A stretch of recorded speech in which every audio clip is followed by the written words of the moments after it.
Married at First Sight week 5. Last week was absolutely chaotic. So much went on. Before we can even meet the commitment ceremony, we see Adrian go to Awhina's apartment and demand an apology. He's expecting an apology from her. How does he keep expecting her to apologize when she has done nothing wrong to him? This week's commitment ceremonies was the first time we've seen the new couples meet the experts. Eliot and Veronica were on the couch, and Eliot really did apologize to Lauren, and I actually felt like he really meant it. He apologized for how he went about things. I don't think we've seen everything on screen. It seems like a lot happened on both sides. We just seen Eliot being painted as the bad guy. I don't blame him for leaving. I find listening to Lauren that she just says things to try and rub it in Eliot's face, and she's constantly comparing Eliot and Clint. Like, she's obsessed with him. Clint does think that Lauren is the most beautiful bride in the whole experiment. Interesting. When Jackie and Ryan got to the couches, Ryan told the experts she wrote this whole rap sheet about me, about everything I've done bad, and the experts wanted to know why she wrote it, but she said she did it to help him see the man that he could be. She wants to help him be the perfect man, and she thought by writing this rap sheet that would do it. She actually brought it to the commitment ceremony and was like,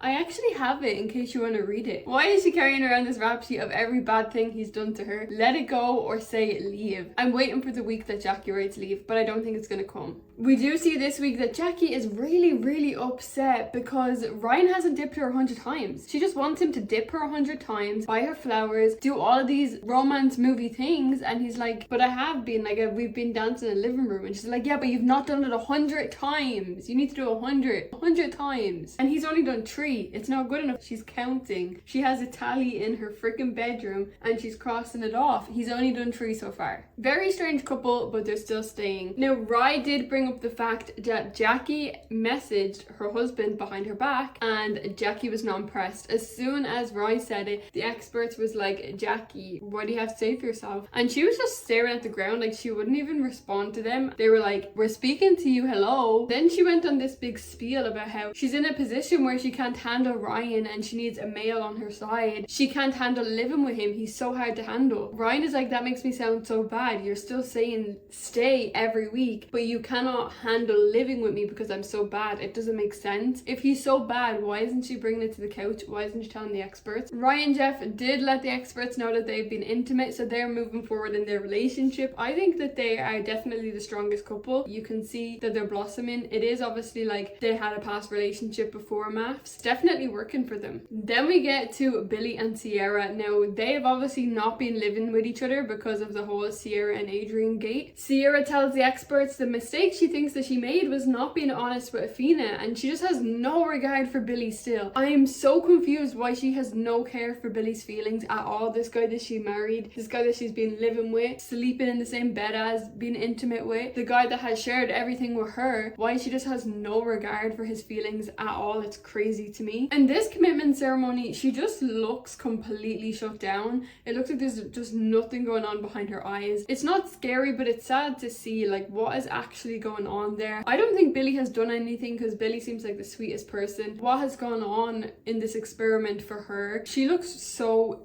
down and shut down and just really guarding herself. It's sad to see. She doesn't regret going out with Adrian, and she brings up that she doesn't think Billy likes her because he wants a wife swap, but we're not realizing that Billy said that after everything happened. So to cling on to he doesn't like me, he wants a wife swap after you've been basically dating another groom is just ridiculous to say because he's been giving you everything. I feel like he's just responding to her actions by saying that. Billy did speak directly to her. He got completely raw. He told her he's done everything he could and he's not getting anything back. You can see he's done. They did both right leave, and Billy told her, look, she's a sweet person, she's a good person, just going forward that she shouldn't be so in her shell, let her walls down for future partners, don't be so shut off, be a bit more open. And Sierra did respond very weirdly. She responded saying that she regrets writing leave and she wishes that she wrote stay, because having this conversation with him on the couch makes her feel like they could have talked it through and could have gotten somewhere. It's just really weird that she didn't think that they could speak before that, because anytime we've seen them in the apartment, she's completely shut down, barely even looking at him, doesn't want the conversation, and now she's saying she really regrets it and she's basically self-sabotaged. Billy looks absolutely flabbergasted about this because he doesn't regret his decision. He's tried to make it work with her. He's tried to speak to her. She doesn't want to. The night before at the dinner party, she didn't even say hello to him. It's a little bit weird that now she's having regrets when she could have walked down the hall and had a conversation with him. She really does look though like she needs therapy after this, and I hope that production really looked after her. She looks dead inside in the nicest way possible.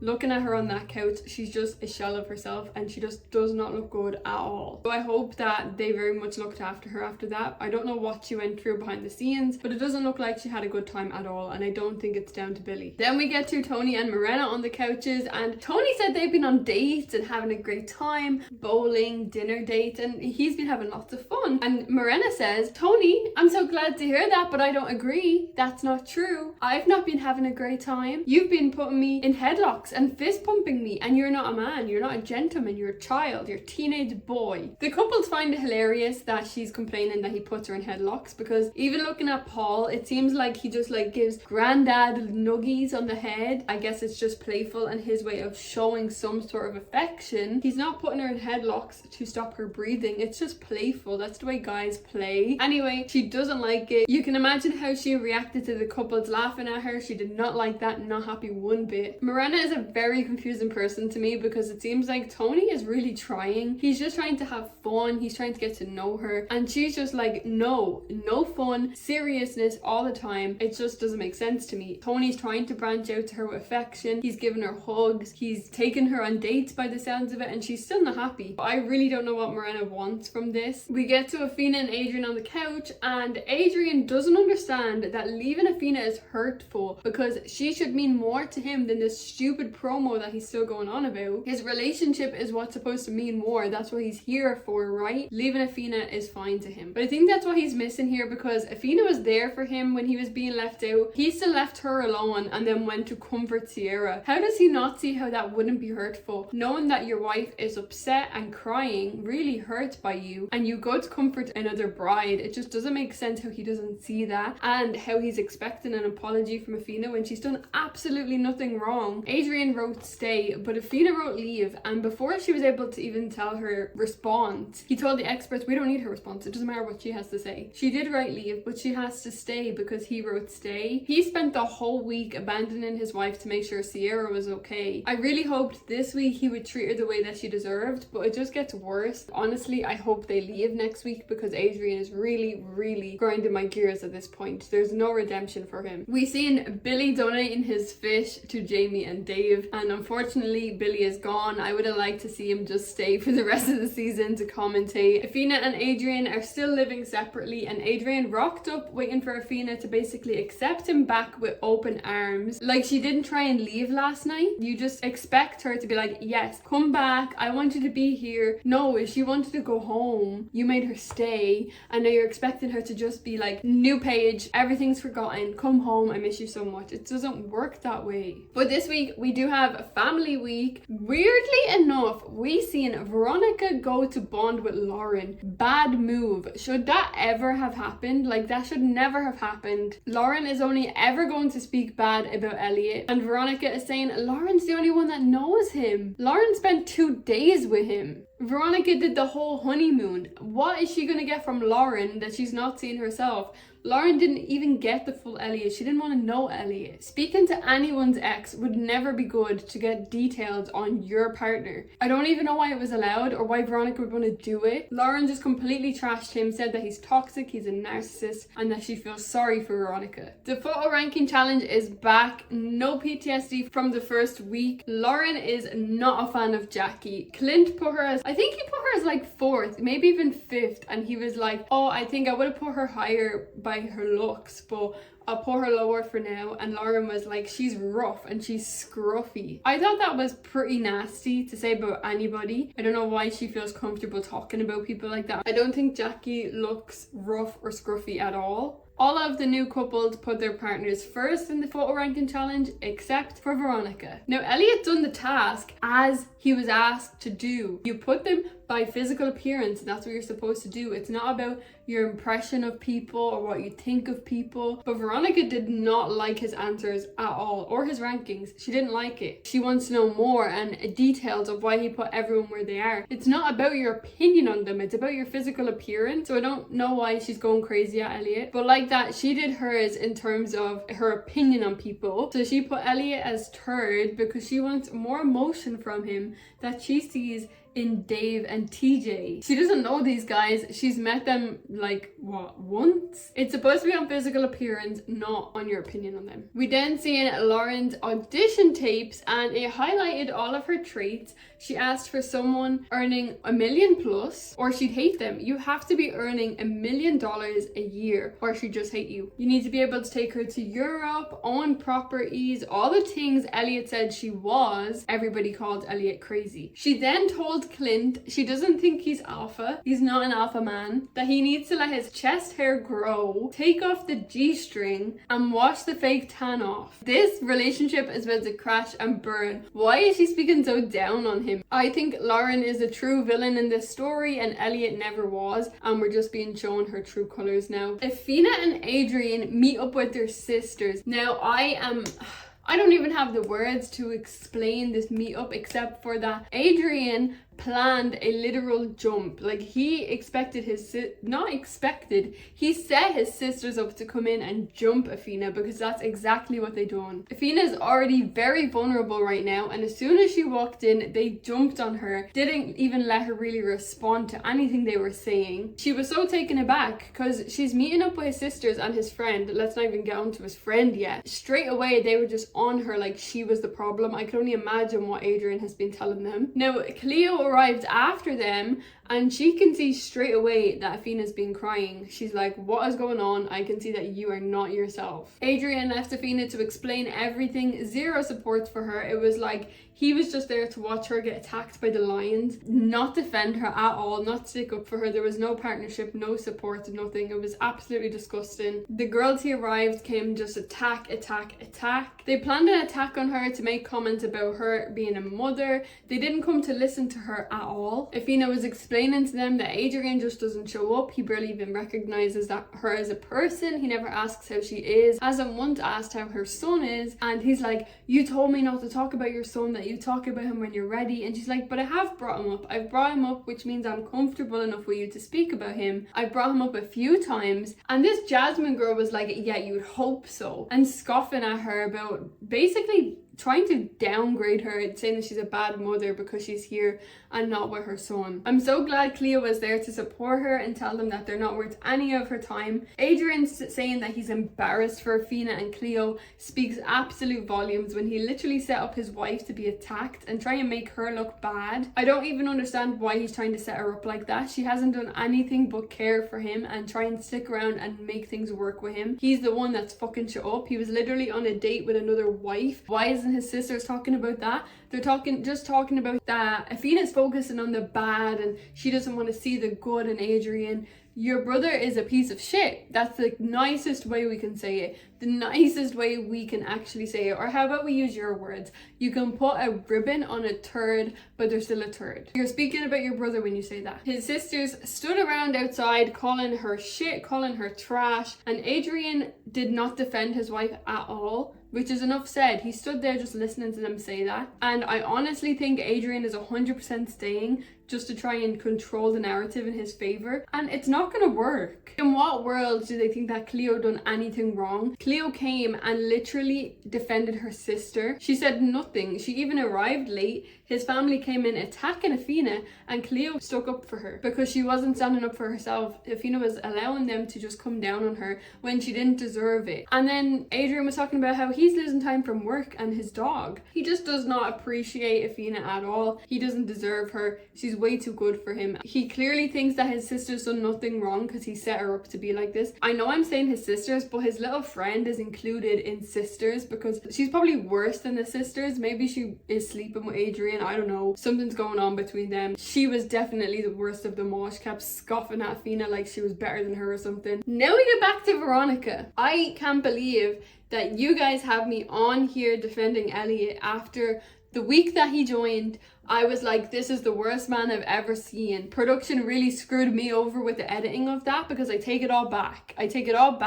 And if I re-watched the first week, I'm sure I would see that Eliot wasn't bad at all. Veronica is not happy with Eliot's letter and she says he's unwilling to participate in tasks. Even though he wrote her a letter, she wasn't happy about it. Eliot feels like he opened up by sharing the letter and she thinks otherwise. She's just shutting down his emotions completely. It's so unfair to say that his letter isn't good enough. He literally sat in front of her and told her that he watched his little sister go into a coma, his family fell apart, and then he watched his father come in, emotions intact, and basically pick the whole family up. And he knew from that day he wouldn't let emotions overcome him. How you can listen to that story and not think, yeah, he just shared all of his trauma with me. How he became emotionally aware the first time he was aware of his emotions, the first time he felt emotions. You think that's not good enough? What did you want him to tell you? I actually just don't want. Did you want him to write you a letter about Lauren? Would that have made you happy? Probably, because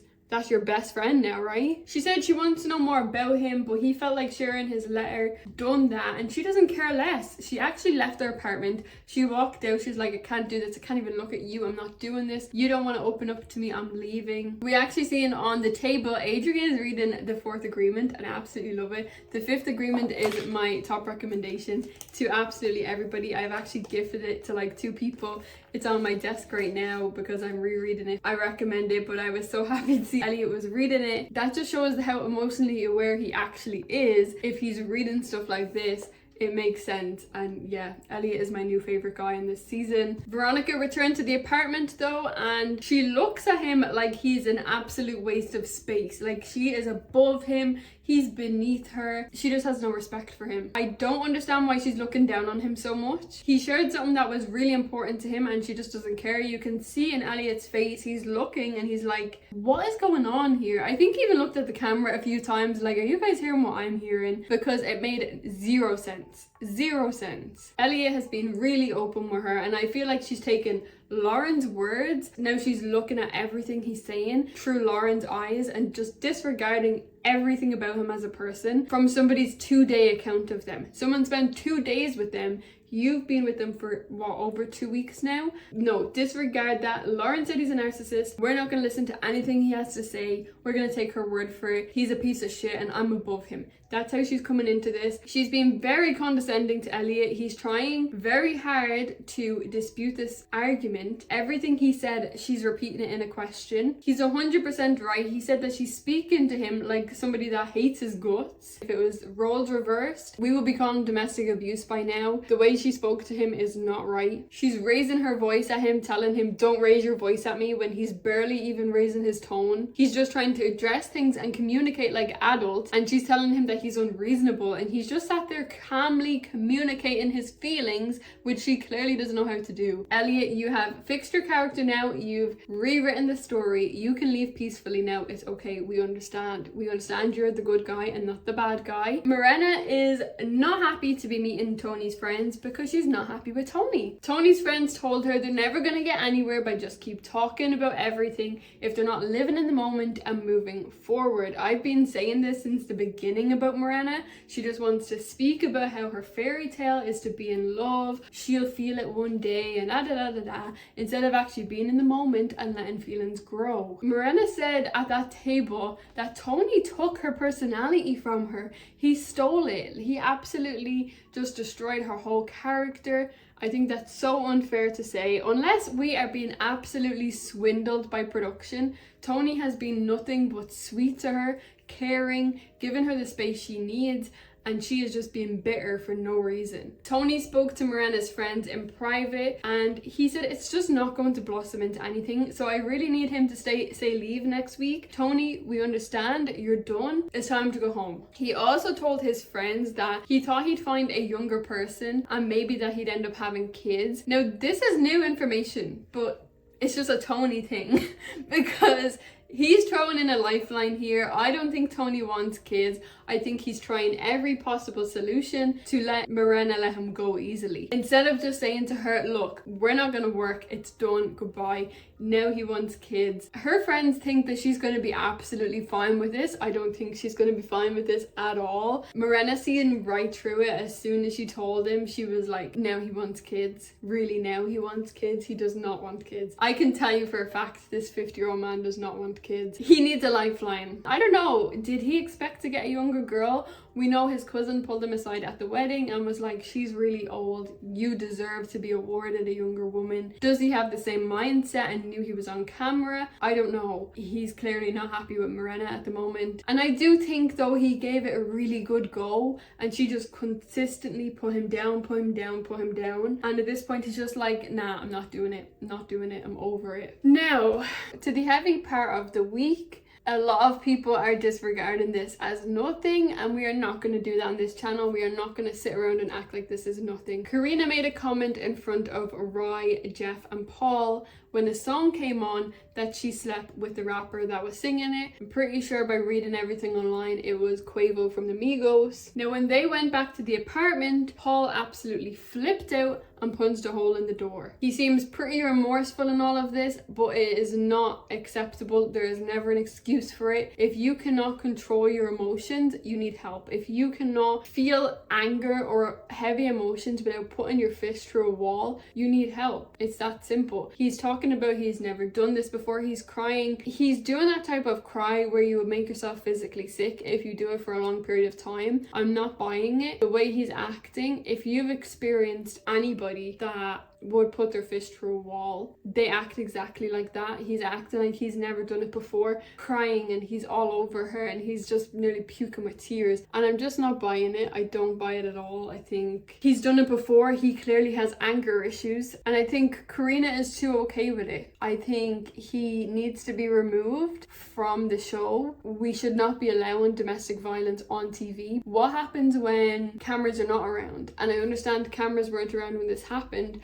but they're in a controlled environment. What happens when they're not in a controlled environment? He got like this because her sexual past. I don't really have the words to describe how disgusting it is, but it's never acceptable, and I just hope that they're not going to accept it. I'm hoping that he is told to leave when he faces the experts, but I do feel like he should have been told to leave as soon as it happened. I don't think he should have gotten to this dinner table and put on this big show that he's going to do. I think it's absolutely ridiculous. He's putting on this big front and this big display, and I'm not accepting it. I'm not buying it. I think it's disgusting. He shouldn't be allowed to stay, and there's a lot of people that's talking online about how it's just a hole in the wall, and it's never just a hole in the wall. But yeah, let's continue. So Eliot shows up. Before the dinner party, Eliot goes to see Veronica to see if they can show up at the dinner party together and see if they can make it work. And she just goes off again. She's like, you came here for an argument. You owe me an apology. He's done absolutely nothing wrong, nothing to apologize. He didn't come there to start an argument. He came there just to speak to her, and she's flipping off the freaking wall again. What's wrong with the people this season? She needs to be checked. She needs help. She also needs to go and get therapy. I think there's at least one person in every couple that needs to go and get therapy, except for Jamie and Dave. Are they not vetting these people? You're setting up people for marriage who's apparently supposed to live together after this as a married couple. You're just not checking if these people are mentally sane. It's a little bit concerning. This party, Jackie is coming in guns blazing for Roy. She says Roy is a crime against humanity. She is gonna hold her accountable and she's not gonna let down. Veronica came in alone, so excited to see her bestie Lauren. She was like, we're even matching. It's weird. It's very weird. Why are you trying to be best friends with your husband's ex? When they get to the dinner table, table, Paul automatically tells everybody about his actions. Like I said, he almost puts on this big show. He's like how apologetic he is, and he put on a show is the only way to say it. He very much didn't seem genuine to me. It felt like he was acting. It felt like he knew that he had to put on a show because he's on camera. Dave is the only one that ever speaks up in the group. Dave told him how disappointing it was, and it's never okay. Karina is sat there saying she's okay with it. She seems fine. She forgives him because it's not part of his character. She seems a little bit too fine about it. That's not sitting right with me. She shouldn't just be okay with it. It's because it's not okay. And I understand that she's the one that's going through it, but I don't understand why she's accepting of it. But she also doesn't look comfortable with him either. So I don't know. There's a lot going on there that I can't really decipher because it is a reality TV heavily edited show. So I don't really know what's going on between them. Is it a thing of they dated before they came here and they agreed just to get through it till the end? I don't know. Something is weird with them. Something is very weird. Adrian said this week he showed up for Awhina because he asked her to go on a walk with him. He asked her to watch a movie, but then it got too late so he didn't watch a movie. So obviously he showed up. He didn't want to speak about the siblings. He told all of the boys about Cleo was this and Cleo was that, and it was horrible the way they went on at the family week. Awhina could hear him from outside bitching about her and her sister. As soon as she walked in, Adrian was like, don't tell anybody about what happened at family week, and she was like, but you just did. I could hear you. You just did. He seems very hell-bent on not telling anybody what happened at family week, and he just doesn't want to speak about it at the dinner party. I think he's very much aware that he set Awhina up to be attacked by his sisters, and he doesn't want to speak about it. Veronica tried to embarrass Eliot at the table. She thought that she got it. She has it. She's going to get his ass. They're going to drag him, and she's in the right. She even tried to gather up some tears while telling this story. It didn't work. She needs better acting lessons. She's supposed to be an actor, and she couldn't even cry. Jackie does a better job. She keeps saying, what was your pain? How did that affect you that your sister has diabetes? Like, completely putting him down. How can the public tell how this affected Eliot, but she can't? And I'm glad the group did not take her side. Jamie was like, but don't you see why it was bad? And when they heard what Eliot said, they were like, how do you not hear that that's bad? He literally said his world was ending. Do you not understand them emotions, Veronica? It sounds like you're the one who doesn't understand emotions. I think she wants the Lauren edit. She doesn't realize she's not getting the Lauren edit. In the end, she says that she does want it to work with Eliot. It's literally because the girls pulled her up on it. So she's like, yeah, I hope we can make it work. And I think she's just dragging him on. I hope she's not, but I really do think she's dragging him on. Maybe she is a setup for Eliot by the production team and didn't expect for it to go this way. They expected him to be an asshole, but instead Veronica is the asshole. To end us off with this week, we had the Jackie show. You thought we were going to get away with it? Of course not. She tells the room she's been crying all week. She feels so disrespected. She's so upset by Rye wasting her time on the couch with the experts talking about Jackie when she's supposed to be talking about her relationship. She takes back her apology. She's not sorry to Rye for messaging Jeff. When the girls try and be like, why are you talking about Jackie? Ryan is like, don't interrupt my wife. Don't interrupt. Let her speak. Let my wife speak. So she just keeps going on and on about how she was disrespected and Rye is a crime against humanity. And yeah, I guess Rye is very taken aback by this. She's like, but it is part of our relationship. You trying to message my husband is a part of my relationship. How do you not see that? And she expected an apology from Rye. She wants Rye to apologize for attacking her on the couch. I wish that Rye didn't react to her threat to an apology. She did not deserve an apology, but Rye gave her one in the end. Beth clocked her tea by the end of the show. She said she sits there, she throws digs at everybody, and then she sits there giggling and laughing like a little 12-year-old. I can't deal with her attacking Rye for nothing. Rye literally did nothing. This week we're cancelling Adrian. I have been trying very hard to defend Adrian for the last few weeks. I'm giving up. I'm not trying anymore. Did you guys expect from week one that I would be dissing Adrian and a fan of Eliot? No, we didn't. We did not see that coming. I'm very happy with the outcome. Let me know what you thought of this week's episodes, and I will see you guys in week 6. Don't forget to like and subscribe, and let's talk in the comments, and I will see you guys in the next video.